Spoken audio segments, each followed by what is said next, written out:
की किरणें आपके जीवन में उजाला लेकर आए, आपकी हंसी हर दुख को भुलाए, आपके जीवन की राहें हो फूलों से भरी, हर नया दिन आपके जीवन में ढेर सारी खुशियां लेकर आए। सुप्रभातम, स्वागत है आपका इस विशेष कार्यक्रम में। मैं हूं किरण भारद्वाज।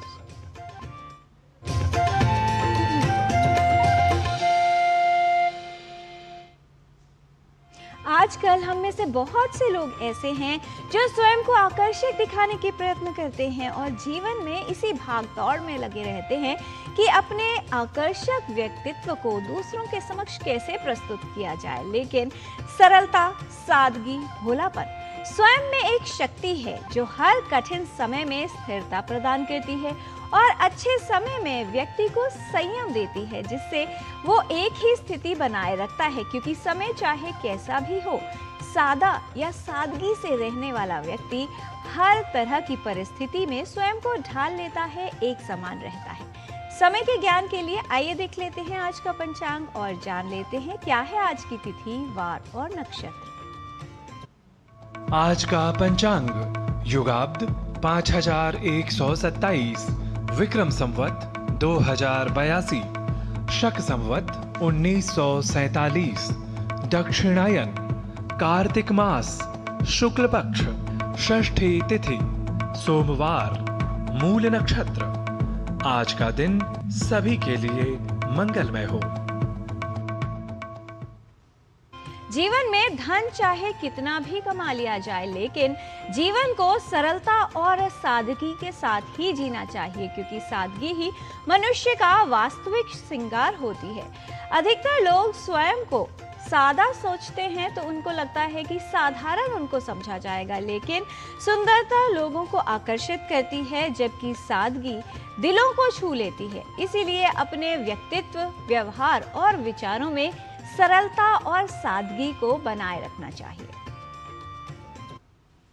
द्वौ क्रमौ चित्तनाशस्य योगो ज्ञानं मुनीश्वर योगस्तद्वृत्तिरोधो हि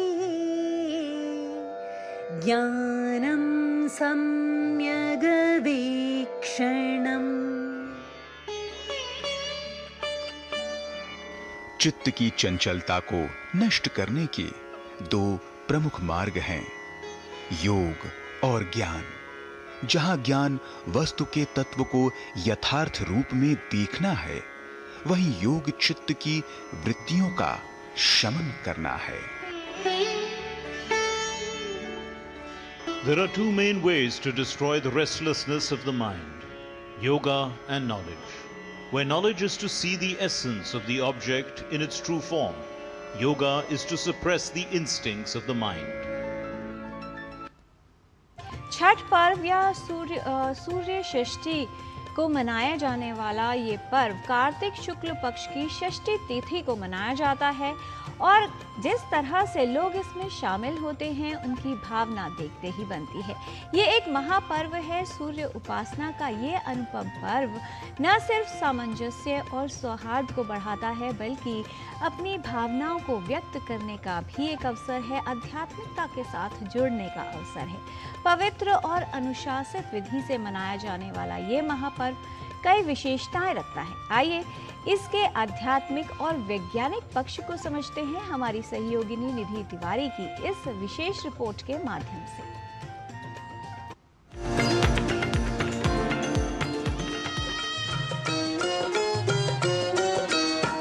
केलवा के पात पर उगेलन सूरज मल झांके झुके। सबको प्रकाशित करने वाले, कर्तव्य के प्रति बोध कराने वाले और द्युलोक में रहने वाले भास्कर, आदित्य, दिनकर इत्यादि नामों से अलंकृत सूर्यदेव की महिमा अनिर्वचनीय है। सर्वविदित है कि सूर्य सभी को कार्य करने के लिए प्रेरित करते हैं और इनकी ही आभा से समस्त चल अचल संसार गतिमान होता है। द्युलोक में रहने वाले सभी देवताओं में सबसे अधिक पूजनीय सूर्यदेव लोगों के बीच चेतना को फैलाने वाले माने जाते हैं। केलवा के पात पर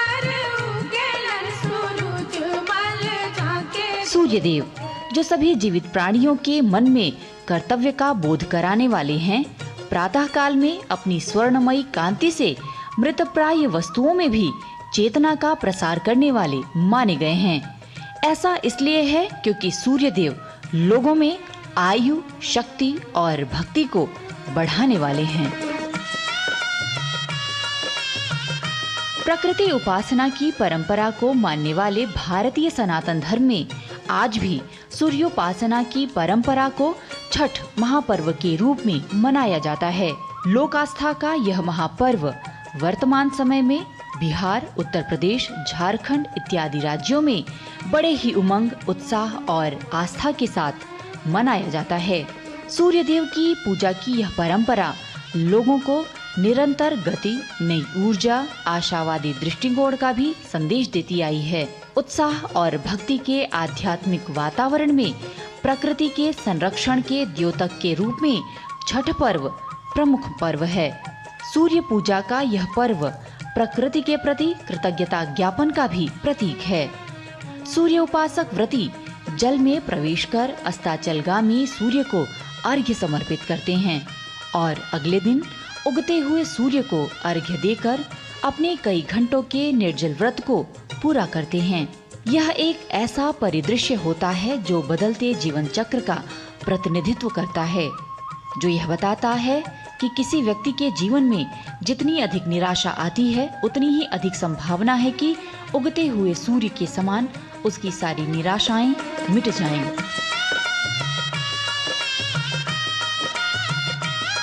छठ का महापर्व निसंदेह प्राकृतिक तत्वों, वैज्ञानिक और सांस्कृतिक मूल्यों के प्रति कृतज्ञता ज्ञापन का अद्भुत संगम है।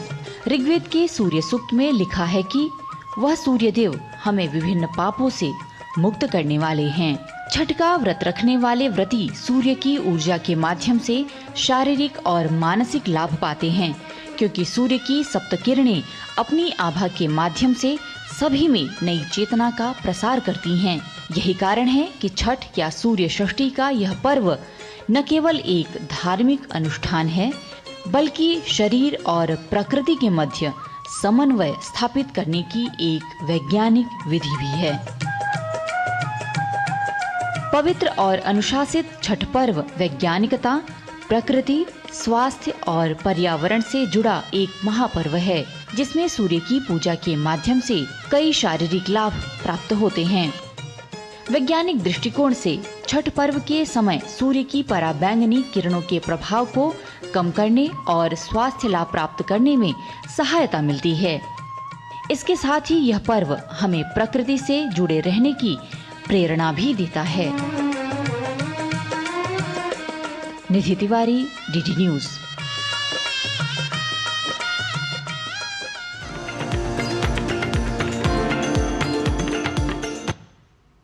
सरलता, संयम और सादगी यही जीवन को उत्तम बनाते हैं। इसीलिए कहा जाता है कि हर पल दिखावा करना आवश्यक नहीं है, क्योंकि सादगी यानी सरलता दिल को जीतने का हुनर रखती है। सादगी वो माध्यम है जिससे न सिर्फ अपने जीवन में बदलाव लाया जा सकता है, बल्कि ईश्वर तक पहुंचने का, ईश्वर को प्राप्त करने का भी एक प्रभावशाली माध्यम है सादा जीवन, उच्च विचार। यहाँ पर लेते हैं एक अल्प विराम। आप देखते रहिए डीडी न्यूज।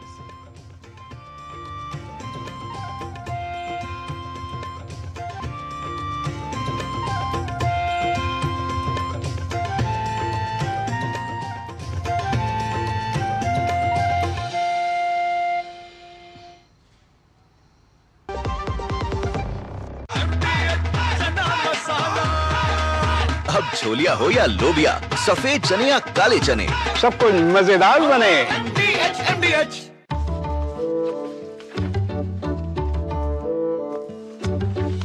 रुक जाओ, ये क्या है? असली नोट? ब्रो, ये फटा है। सुन, कते फटे या पुराने नोट को बैंक ब्रांच में एक्सचेंज कर सकते हैं। वाओ, नया नोट मिलेगा? हाँ, जिससे तू हमें पिज्जा पार्टी देगा। आरबीआई कहता है स्मार्ट बनो, कूल रहो। लाल रंग इसका अपार, तीखा कम है फिर भी स्वाद। बेमिसाल बेमिसाल MDH Kashmiri. MDH Kashmiri. MDH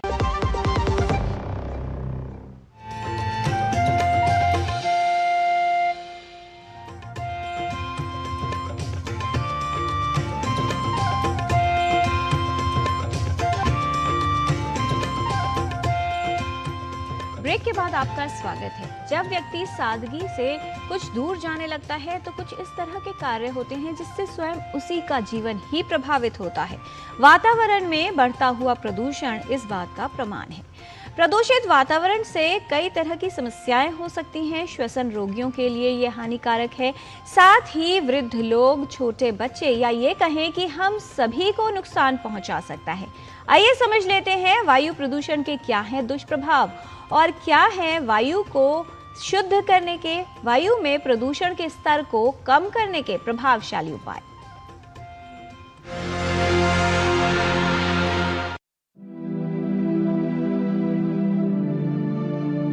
वायु प्रदूषण स्वास्थ्य के लिए एक बड़ा खतरा है। वायु प्रदूषण के बढ़ते स्तर के साथ सेहत के लिए खतरा भी बढ़ जाता है।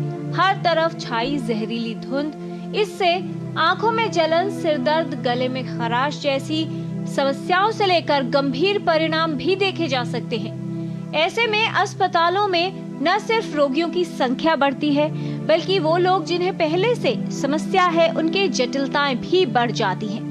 वायु प्रदूषण का असर सिर्फ श्वसन समस्याओं तक ही सीमित नहीं है। वायु प्रदूषण शरीर को कई तरह से प्रभावित करता है। कुछ स्वास्थ्य समस्याओं के विकसित होने का खतरा बढ़ जाता है, वहीं पहले से उपस्थित स्वास्थ्य समस्याएं और बीमारियां, इनकी जटिलताएं भी बढ़ जाती हैं। लंबे समय तक प्रदूषित वातावरण में रहने से कई बीमारियों का खतरा बढ़ता है। श्वसन रोग, उच्च रक्तचाप, मधुमेह, कॉरोनरी आर्टरी डिजीज, स्ट्रोक और ऑटो इम्यून डिजीजेस, यहाँ तक कि कैंसर की संभावना भी हो सकती है। भारत का सेंट्रल इंडिया है जहाँ पे कोस्टल एरिया नहीं है और क्योंकि हवा वहाँ की ज़्यादा नहीं होती, तो जो पोल्यूटेंट्स होते हैं वो सिर्फ ग्राउंड लेवल पे रह जाते हैं ठंड के कारण और बिना हवा ना होने के कारण, और इसलिए पोल्यूशन के लेवल एकदम सर्दियों में बढ़ जाते हैं। उसके कारण जिन लोगों को पहले से सांस की या हार्ट की प्रॉब्लम हो, ब्रोंकाइटिस हो, एस्थमा हो, हार्ट की कॉर्निक हार्ट डिजीज़ हो, हार्ट फेलियर हो, उनमें सांस की तकलीफ़, हार्ट की तकलीफ़ बढ़ जाती है और इसके कारण उनकी ऑक्सीजन कम हो जाती है, सांस लेने में मुश्किल होती है और इमरजेंसी विजिट्स बढ़ जाती हैं, आईसीयू एडमिशंस भी बढ़ जाती हैं, और इसलिए इन लोगों को ज़्यादा ध्यान रखने की ज़रूरत है। वायु में बढ़े हुए प्रदूषण के स्तर से बच्चों का विकास प्रभावित होता है और उन्हें भविष्य में कई तरह की बीमारियां होने का खतरा रहता है। ऐसे लोग जिनकी रोग प्रतिरोधक क्षमता कम है, उनमें वायु प्रदूषण के जटिल परिणाम अधिक देखे जाते हैं। श्वसन रोगी, दमा रोगी, क्रॉनिक ऑब्स्ट्रक्टिव पल्मोनरी डिजीज के रोगी, हृदय रोग से प्रभावित व्यक्ति, कमजोर प्रतिरोधक क्षमता वाले लोग, गर्भवती महिलाएं, शिशु और बच्चे, साथ ही वृद्ध लोग, इन पर वायु प्रदूषण का गंभीर और जटिल परिणाम होता है। अगर एयर क्वालिटी खराब है तो जिन लोगों को चांसेस ज़्यादा हैं कि इसका असर पड़ने की, बुजुर्ग हों, बच्चे हों, और एक वर्ग है जिसकी हम इतनी बात नहीं करते, वो है प्रेग्नेंट वुमेन, उनको भी ज़्यादा ध्यान रखने की ज़रूरत है।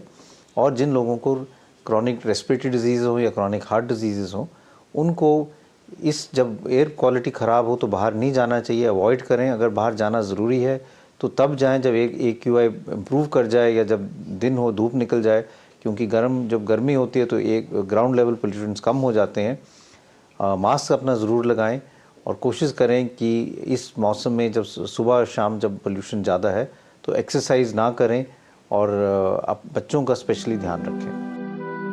आवश्यक है कि वातावरण में प्रदूषण का स्तर अधिक होने पर घर से बाहर न जाएं। यदि बाहर जाना जरूरी हो तो मास्क का प्रयोग करें। साथ ही प्रदूषण से बचाव के लिए सावधानी रखें। विशेष तौर पर बच्चों और बुजुर्गों को लेकर अधिक ध्यान देने की आवश्यकता है। ऐसे उपाय करें जिससे वायु में प्रदूषण के स्तर को कम किया जा सके। ध्यान दीजिए कि वायु प्रदूषण आपके स्वास्थ्य को कई तरह से प्रभावित करता है, इसलिए सतर्क रहें और स्वस्थ व रोग मुक्त जीवन के लिए प्रदूषित वातावरण में न जाएं। साथ ही वायु में प्रदूषण के बढ़े हुए स्तर को कम करने के लिए प्रयास करें। किरण भारद्वाज, DD न्यूज।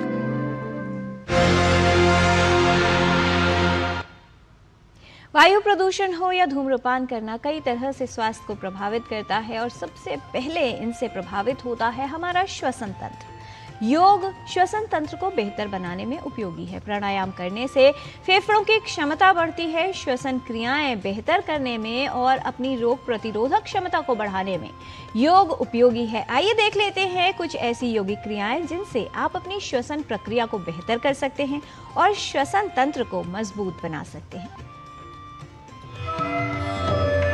हमारे फेफड़े अच्छे होंगे तो शरीर में ऑक्सीजन का फ्लो बढ़ेगा, ऑक्सीजन का फ्लो बढ़ेगा तो ब्लड का फ्लो अच्छा होगा, अबाधित रूप से होगा, और जब ऑक्सीजन का फ्लो शरीर में बेहतर होगा तो आप हर रोग से लड़ने की क्षमता जागृत कर लेंगे। आज हम अपने लंग्स की कैपेसिटी को बढ़ाने के लिए कुछ सरल से अभ्यास करते हैं। सबसे पहले हम सीखेंगे उत्थान मंडूक आसन का अभ्यास। बहुत सरल है, प्रत्येक व्यक्ति कर सकता है। हाँ, बस जिनको घुटनों में बहुत अधिक दर्द है वो इसका अभ्यास नहीं कर सकते हैं, बाकी सब कर सकते हैं। वो भी कोशिश तो करें, ये सोच लेना कि अरे अरे मुझे तो ये समस्या है तो मैं तो ये कर ही नहीं सकता हूँ, ये कोई अच्छी बात नहीं है। इस तरह से वज्रासन में आ जाना और दोनों पैरों के बीच में ऐसे आप गैप दे देंगे, दोनों पैरों के बीच में गैप दे दीजिए। दाएं हाथ से बाएं कंधे को छूना, बाएं हाथ से दाएं कंधे को छूना। इस स्थिति में आप देख रहे हैं लंग्स का पूरा एक्सपेंशन है। इस स्थिति में 5 बार लंबी गहरी सांस लेना।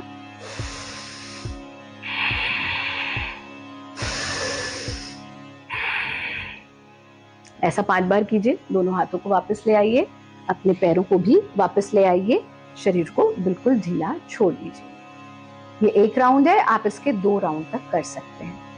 दूसरा अभ्यास जो आपको करना है वो करना है भुजंगासन का अभ्यास। भुजंगासन भी हमारे लंग्स की कैपेसिटी को बढ़ाता है, उसका एक्सपेंशन करता है।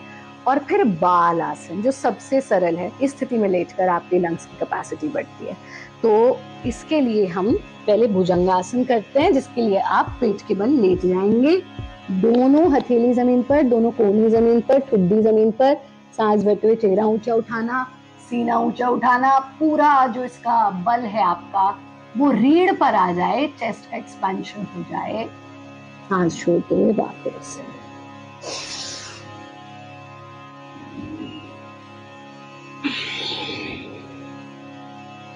दोनों हाथों का तकिया बनाकर शरीर को ढीला छोड़ दें। इसका अभ्यास आप 3 से 5 बार तक कर सकते हैं। बाल आसन के लिए दायां पैर सीधा रहेगा तो दायां ही हाथ सीधा कर लीजिए, बायां हाथ 90 डिग्री पर ले आइए तो बाएं पैर को भी 90 डिग्री पर ले आइए।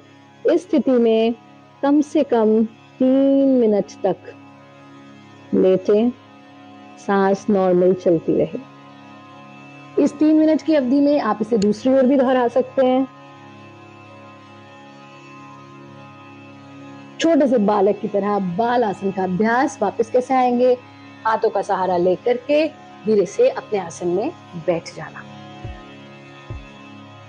कुछ चीजों का ध्यान रखेंगे, जैसे कि रात्रि में बहुत अधिक वर्कआउट ना करें। रात को वॉक पर जाने से उतना लाभ नहीं है जितना आप प्रातः काल वॉक पर जाएं, प्रकृति के सानिध्य में समय बिताएं। कम से कम 20 मिनट वृक्षों के बीच में रहें, सूर्य की किरणों को अपने वक्ष पर, अपनी नाभि पर पड़ने दें। पानी खूब मात्रा में पिएं। बहुत अधिक तले हुए फ्राइड या जंक फूड से दूर रहें। कोशिश हमको ये करनी है कि हम सात्विक आहार लें। हमारा कार्यक्रम नियमित रूप से देखते रहें। योगी बने, उपयोगी बने।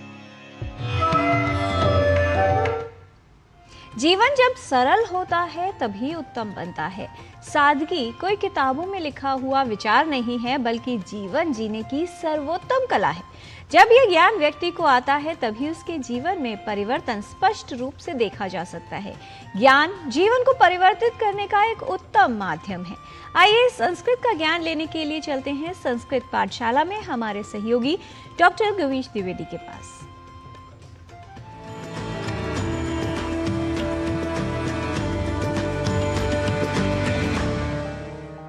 नमो नमः मित्राणि।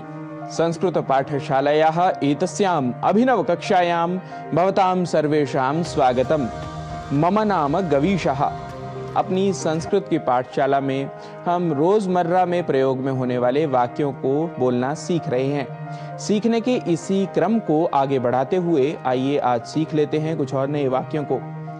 अतिथि का जब हम स्वागत करते हैं तो कहते हैं स्वागतम भोः, स्वागतम भोः। इधर से आइए। इतः इतः आगच्छतु, इतः इतः आगच्छतु। यदि कहना हो यहाँ सोफे पर बैठिए, अत्र सुखासने उपविशतु, अत्र सुखासने उपविशतु। वाक्य यदि हो आप क्या लेंगे, तो संस्कृत में कहेंगे किम स्वीकरोति भवान, किम स्वीकरोति भवान। आपके लिए चाय बनाता हूं। भवते चाय पेयम पचामि, भवते चाय पेयम पचामि।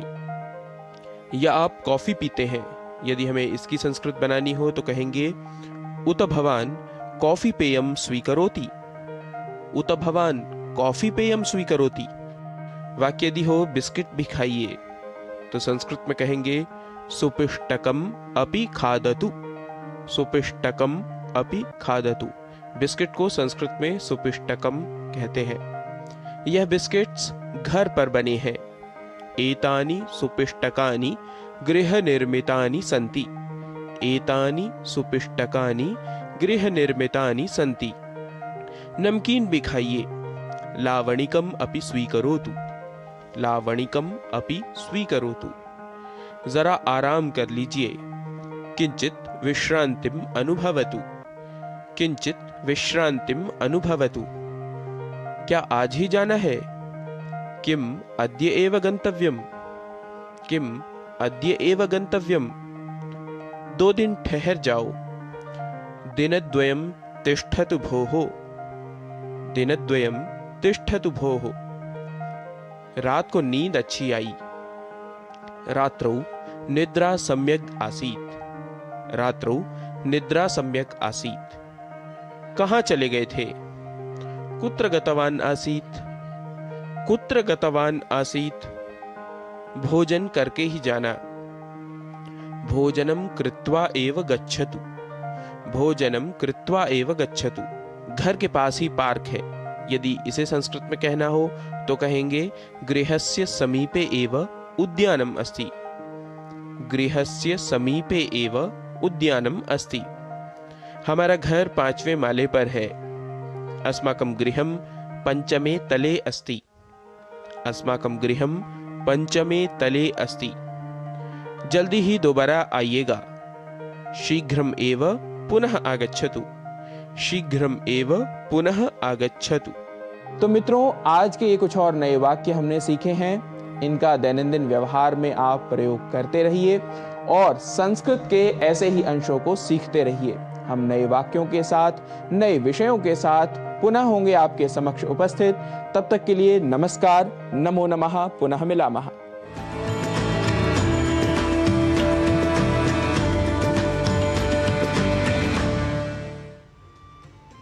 ज्ञान और गुण समुद्र के समान होते हैं। याद रखिए, धूप कितनी भी तेज क्यों ना हो, समुद्र को सुखा नहीं सकती। इसलिए जीवन में यदि बनना है तो सूखी नदी के समान नहीं, बल्कि समुद्र के समान बनिए, जिससे आपके ज्ञान को, आपके गुणों को, आपकी सरलता को और आपकी शांति को कभी भी कोई खाली ना कर सके।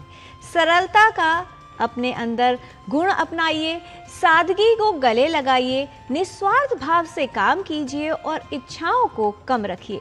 ये ध्यान रखिए कि सादगी होना साधारण होना बिल्कुल नहीं है।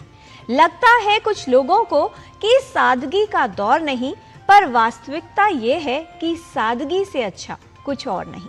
आज के कार्यक्रम में इतना ही। हमारी पूरी टीम को दीजिए अनुमति। नमस्कार।